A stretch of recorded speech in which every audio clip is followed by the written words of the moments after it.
Michael Lynk, thank you very much for joining us here at the Ottawa Forum on Israel-Palestine, Canada Talks Israel-Palestine. Michael, you've just deposed a new report with the UN. I understand this is your 9th report. You do them every 6 months or so.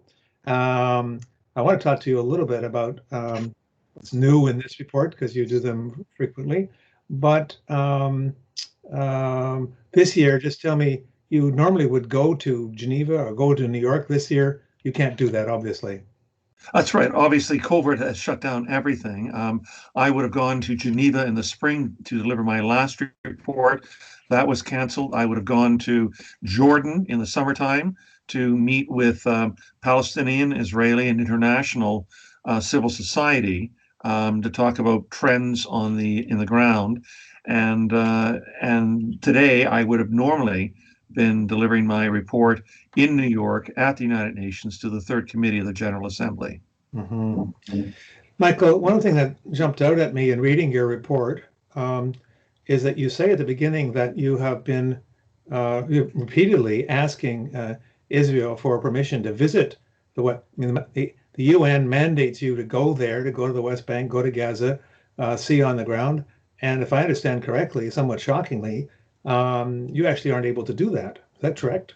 That's correct. I have been denied entry since the beginning of my mandate in May of 2016 by Israel to enter into Israel and to the occupied territories. Obviously, you can't get into the occupied territories without getting through Israel. Right. I'm not the only special rapporteur in Palestine this has happened to. My two predecessors were not allowed in. In fact, I think my Richard Falk had attempted to go in the beginning of his mandate, I believe in 2008, and he was actually arrested at the Tel Aviv airport, kept overnight, and then sent on the first plane back to the United States.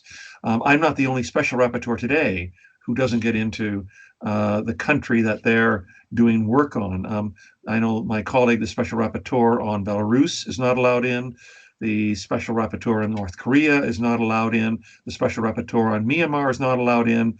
That's not the kind of club of countries I would think Israel would like to see itself be a part of. But there it is.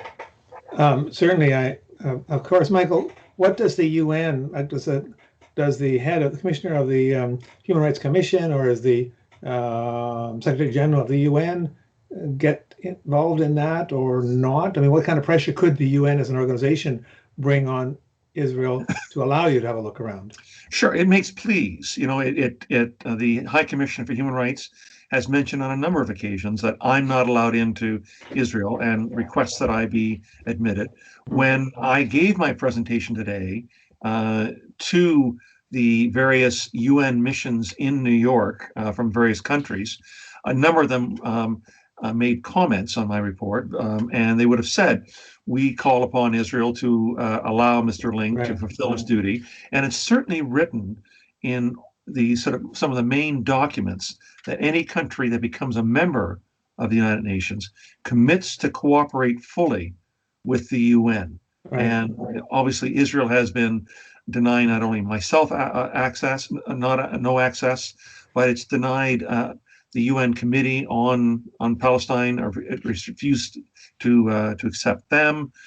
Any of the special commissions of inquiry on human rights violations, particularly on Gaza, over in 2008, 2009, and then again in 2014, set up by the Human Rights Commission, were refused entry into Israel to conduct their investigation. So there's a widespread pattern of non-cooperation by Israel with the United Nations, notwithstanding its commitments. Well, it's a sorry state of affairs, Michael, and I think that I hope that Canada is amongst the countries that pushes for you to have that right to do so. Does our ambassador at the UN, Bob Ray, does he, or the previous one, has Canada made any efforts to ensure that you do have the powers you need to fulfill your mandate? None that I'm aware of. My dealings have mostly been with Ottawa and with the Pearson Building, with Foreign Affairs there. I've raised these issues. I've not seen any evidence that they've raised this issue to to Israel to suggest I should get in. I think the one time I did raise it, they said, well, that's a UN problem. And when I've raised it at the UN, they said, well, why don't you ask your home country? So it's a bit of a tautology. Sure. So, Michael, you are Canadian, and but your mandate isn't. You're not named by Canada. You're named by the UN, and you give reports to the UN. So, when you write a report, you're not really specifically writing about Canada. You're writing for general recommendations. But this report, I noticed, actually has some implications for Canada as well as some other countries, and it has to do with this issue of companies trading with, importing from, dealing with the West Bank. Maybe you can just review for us what you called for in this 9th report. Sure. My 9th report is similar to my 7th report from October 2019, and that I focus on the issue of accountability. And this is the huge missing gap, Peter, in the world international community's supervision of the 53-year-old Israeli occupation of the Palestinian territory. There have been hundreds of resolutions passed by the General Assembly, the Security Council, the Human Rights Council on a variety of themes, saying Palestinians have a right to self-determination. The Fourth Geneva Convention applies in full. The settlements are a flagrant violation under international law and must be stopped. And annexation is contrary to all modern principles of international law. Israel has not followed any of these hundreds of resolutions coming from the international community, from all of the main deliberative bodies of the United Nations. And so the issue seems to me is there's a huge gap between promise and performance. There's a huge gap between the articulation of international law and expected behavior and what the UN has actually done or not done to force Israel to comply with international law. In other words, this has been a cost-free occupation for Israel. But so when Michael, I think of go ahead. So when I think of Canada, I think of the various ways that Canadian foreign policy, as stated, mirrors international direction, where Canada has said it doesn't recognize any annexation that's been undertaken by Israel. The settlements are a violation of the Fourth Geneva Convention and are a major obstacle to a two-state solution. So Canada, in its written statements, and these have been around for the last, I believe, 15 to 20 years, takes a very good position. But in practice, in action, Canada is one of the leading laggards with regards to this. Can you be a leading laggard? Hmm? Can you be a leading laggard? You can be you can be so far behind that you're leading from behind, and this is what Canada has been doing. It has particularly on the issue of the free trade agreement with Israel. Right. It has not differentiated between Israel behind its 1967 borders and Israel's operations through the settlements in the occupied territory. In 1980, the UN Security Council twice said that member states should not have any dealings or any cooperation with the Israeli settlements. And in 2016, the Security Council said again that all countries must differentiate between Israel and what's going on in the occupied territories. And my understanding is that in the SIFTA, the free trade agreement, we don't make any such. In fact, we accept the Israeli definition of Israeli territory. Is that not right? That's correct. And not only was this was not simply an oversight. Oh, we didn't realize it was going to happen like that. Canada actually passed a regulation as part of within the Canada Gazette, making it official and law, that we recognize Israel's authority anywhere where Israel has a customs agreement. And Israel has a customs agreement with the Palestinians that covers parts of the occupied territory, including all of its settlements.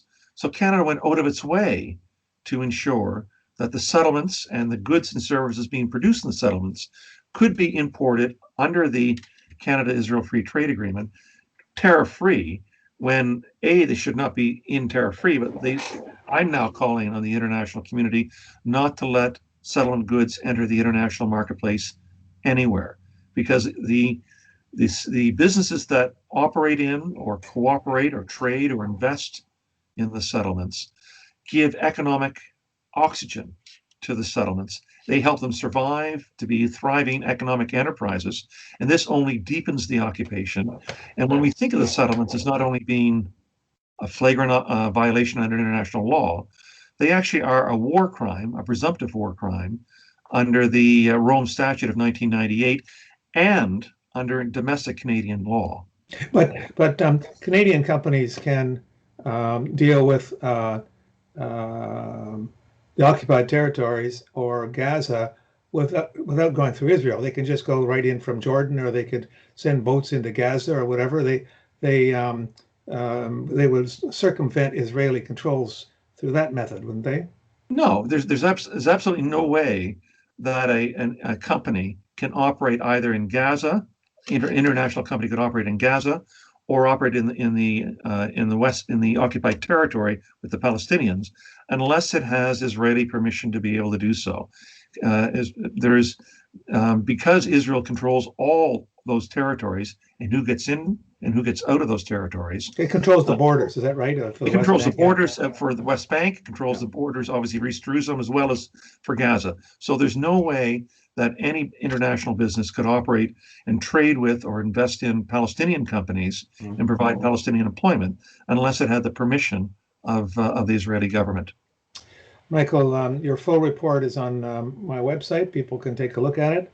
And if they are of the opinion that Canada should be doing more to follow human rights resolutions from the Security Council, or that supporting the United Nations generally, they can write to the Prime Minister or write to Foreign Affairs Minister or anybody else. So, Michael Lynk, thank you very much for taking the time to talk to us this evening, and keep on digging out these issues and putting them in the public domain.